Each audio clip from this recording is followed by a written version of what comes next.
రాష్ట్ర ప్రభుత్వ కృషి ముఖ్యంగా 15 నెలల నుంచి మీరు గౌరవనీయ ముఖ్యమంత్రి గారు రాష్ట్ర ప్రభుత్వము అందరూ టీటీడీ లెటర్ల సమస్య పరిష్కారమైంది అధ్యక్ష. ముఖ్యంగా ఈ టీటీడీ లెటర్ల ఎమ్మెల్యేలందరికీ ఈరోజు చాలా ప్రశాంతంగా ఉంది. దీనికి కృషి చేసిన మీ అందరికీ మరియు గౌరవనీయ చంద్రబాబు నాయుడు గారికి, పవన్ కళ్యాణ్ గారికి, ఆంధ్రప్రదేశ్ రాష్ట్ర ప్రభుత్వానికి మరి ముఖ్యంగా ఒక్క నిమిషం ఇక అధ్యక్ష ఇట్లా నన్ను ఈ రకంగా నేను ప్లెజెంట్ మూడ్లో ప్లెజెంట్గా ఉన్నాను అధ్యక్ష. నేను ప్లెజెంట్గా ఉన్నాను. ఇప్పుడు 15 నెలల నుంచి అధ్యక్ష ప్రతి నియోజకవర్గంలో ప్రతి శాసనసభ్యుడు ఎదుర్కొన్న సమస్య టీటీడీ లెటర్స్. మీరు ప్రత్యేకంగా వెళ్ళి కలిశారు గౌరవనీయ ఆంధ్రప్రదేశ్ ముఖ్యమంత్రి గారిని. ఈరోజు ఆంధ్రప్రదేశ్ ముఖ్యమంత్రి గారు ఈ రోజు నుంచి 24 నుంచి ప్రతి ఎమ్మెల్యేకు 100 కొద్ది ఫోన్లు వస్తున్నాయి అధ్యక్ష. ఈ గౌరవనీయ ముఖ్యమంత్రి గారు చెప్పాను కదా, మీరు మార్చేట్లేరు. గౌరవనీయ ముఖ్యమంత్రి గారు కూడా చెప్పాను అధ్యక్ష. మీరు గౌరవనీయ ముఖ్యమంత్రి గారు ముఖ్యంగా ఆంధ్రప్రదేశ్ ముఖ్యమంత్రి నారా చంద్రబాబు నాయుడు గారికి, ఉప ముఖ్యమంత్రి పవన్ కళ్యాణ్ గారికి అండ్ లోకేష్ గారికి, ఆంధ్రప్రదేశ్ ప్రభుత్వానికి ప్రత్యేక ధన్యవాదాలు చెప్తాను అధ్యక్ష. ఇక రెండోది అయిపోయిందన్న. పోయిన సంవత్సరం అధ్యక్ష మాకు సిడిఎఫ్ నిధులు రాలేదు అధ్యక్ష. ఈ సంవత్సరం అని ఇస్తారా ఇయ్యరా ఒకటి. మూడోది మా ఆర్మూరు ఇక మీరు విమర్శించుకున్నందుకేమో గంటలు వేసుకుంటారు. మీరు ఇంత తిన్నారు, మీరు అంత తిన్నారు. ఒక 4 నిమిషాలు ప్రజల గురించి మాట్లాడితే ఇంత నొప్పి ఎందుకు అవుతుంది?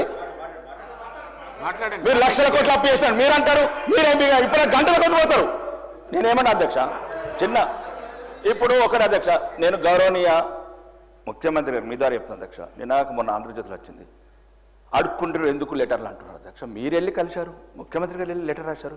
మళ్ళీ నేను ఒక సమావేశంలో మన దగ్గర వైట్ టీడ్ ఉంది, ఎందుకు టీడీ లెటర్ అడుక్కోవడం అంటున్నాడు. ఒకటి అధ్యక్ష, ఇది రాష్ట్రాల మధ్య ఒరిస్సా వాళ్ళు మన యాదాద్రి గుట్ట కత్తున్నారు, వేములవాడ వెంకటేశ్వర స్వామి దగ్గర, వేములవాడ రాజరాజేశ్వర స్వామి దగ్గర కత్తున్నారు. ఈ ధర్మము ఈ మతం ఒకరికి సంబంధించింది కాదు అధ్యక్ష. ఈ రాష్ట్ర వాళ్ళు ఆ రాష్ట్రం పోతారు, ఆ రాష్ట్రం ఒకటి. దయచేసి ఇట్లా అన్నారు అనుకో, మళ్ళీ కారం వచ్చినట్లకు ఎందుకు ఇచ్చిన లెటర్లని ఇట్లా దయచేసి ఇట్లాంటి మాటలు మాట్లాడకూడదు. ముఖ్యంగా ఇక 15 నెలలు అయింది అధ్యక్ష. దయచేసి గౌరవనీయ ముఖ్యమంత్రి గారు, మంత్రులు ఆ పదం బంద్ చేయండి అధ్యక్ష. అప్పులు అప్పులు అప్పులు అప్పులు ప్రజలకు అర్థమైపోయింది అధ్యక్ష, రాష్ట్రం అప్పుల పాలైపోయిందని. ప్రతిరోజు ఏ మంత్రి ఏ సమావేశంలో ఉన్నా నిరుత్సాహపడుతున్నారు రాష్ట్ర ప్రజలు. చాలామందికి అర్థమైపోయింది ఇప్పట్లో కొన్ని రావు. మీరు రోజు చెప్పే అవసరం లేదు ప్రజలకు. ఇప్పుడు ఏదో నారాయణ చైతన్య గారు నెంబర్ వన్ రోజు అదేనా అధ్యక్ష? అయిపోయింది, అందరికి అర్థమైంది 8 లక్షల కోట్ల అప్పు ఉంది.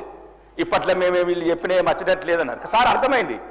కానీ దయచేసి రోజు మీరు అట్లా ఉంటే పెట్టుబడిదారులు రారు, ఇండస్ట్రీస్ రారు, ఒక రియల్ ఎస్టేట్లు ఇన్వెస్ట్ చేయరు అధ్యక్ష. ఇది కూడా ఆలోచించండి, 2 వైపులు ఆలోచించండి. అప్ప ఒక్క రోజులో తీరేది కాదు అధ్యక్ష. అది ఉన్నది అప్పు ఒక్క రోజు తీరేది కాదు. తర్వాత ఎట్లనో తీసి తీర్దాము, లేకపోతే ఏమైనా ఉంటే భూములు అమ్మేద్దాం. అది 400 ఎకరాలు బట్టి ఇంకో 4000 ఎకరాలు అమ్మేద్దాం, అయిపోతుంది. ఇష్యూ అది కాదు అధ్యక్ష. నేను ఒకటి అధ్యక్ష, నా సమస్య ప్రోటోకాల్ అధ్యక్ష మీ దృష్టికి తీసుకొచ్చాను. గౌరవనీయ మంత్రి గారు, మా ఇన్ఛార్జ్ మంత్రి గారు దృష్టికి తీసుకొచ్చాను అధ్యక్ష. కలెక్టర్ కూడా ఫోన్ చేశారు గౌరవనీయ మినిస్టర్ గారు. వాళ్ళు ఏమంటారు అధ్యక్ష, అధికారులు మేము పోకున్నా కానీ కొబ్బరికాయ కొడుతున్నారు, ఫౌండేషన్ టోన్ ఎత్తున్నారు. అధికారులు మేము పోకుండా వేస్తున్నారు అంటున్నారు. నేను అడిగాను అధికారులను, మీరు పోకుంటే ఎట్లా వేస్తారు అంటే వాళ్ళు ఏమంటారు అధ్యక్ష, 2-3 సార్లు ఓడిపోయిండు పాపం, 2-3 సార్లు ఓడిపోయిండు, ఇంటికి వెళ్ళి ఫోన్ చేస్తున్నారు. ఒక్క నిమిషం అధ్యక్ష, ఇది నా ఐడెంటిటీకి సంబంధించిన అధ్యక్ష. నా కోటేసి గెలిపించారు అధ్యక్ష. రోడ్లు అన్ని అతనే, ఒక ప్రభుత్వ కార్యక్రమాలు అతనే నిర్వర్తిస్తుంటే గౌరవనీయ మంత్రి గారు, ఇన్ఛార్జ్ మంత్రి గారు ఫోన్ చేశారు కలెక్టర్కు ఇది జరగకూడదని. కానీ కలెక్టర్ గారు ఏమంటారు, సార్ మేము అధికారులు పోకుండా చేస్తున్నారు అంటున్నారు. అట్లనప్పుడు పిచ్చాసుపత్రులు వేయండి. మీరు ప్రభుత్వ అధికారులు లేరు, మంత్రి గారు కలెక్టర్ గారు లేపినప్పుడు ఒకరి అధ్యక్ష ఎర్రగడ్డల హాస్పిటల్ ఉంది వేయండి. కాదు 294 మందికి సరిపడా సీట్లు ఉన్నాయి, ఓడిపోయిన వాళ్ళందరినీ కూడా కూర్చొని పెట్టండి అధ్యక్ష. నేనేం చెప్తున్నాను, ఇప్పుడు గౌరవనీయ మంత్రి గారు చెప్తున్నారు. ఒక నిమిషం ఆగండి అన్న, శంకర్ అన్న, నేనేమంటున్నా అందరి గురించి చెప్తాను అధ్యక్ష. ఇది ఒకటి ముఖ్యంగా నా ఆర్మూర్కి అధ్యక్ష, ఉత్తర తెలంగాణలో ఒకటే స్పెషల్ ఎకనామిక్ జోన్ ఉన్నది అధ్యక్ష. ఒకటే నేను చెప్పింది అధ్యక్ష, నేను బతిమిలాడుతున్నాను అధ్యక్ష. మాకు కూడా రక్తం మరుగుతున్నది అధ్యక్ష. ముఖ్యమంత్రి మాకు రక్తం మరగదా? మేము ఊపుకునే రాలేదు ఇక్కడికి. మేము కూడా అడవులకి వచ్చినాం. ఊకూకునే రాలేదు, కూర్చున్న సీటు. ముఖ్యమంత్రి గారికి ఒక్కడికి రాలేదు, ముఖ్యమంత్రికి ఒక్కడికి రాలేదు, ఊకొని ఎక్కువ. నేను మాట్లాడుతున్నాం బైడెన్ గురించి. నేనేమో అధ్యక్ష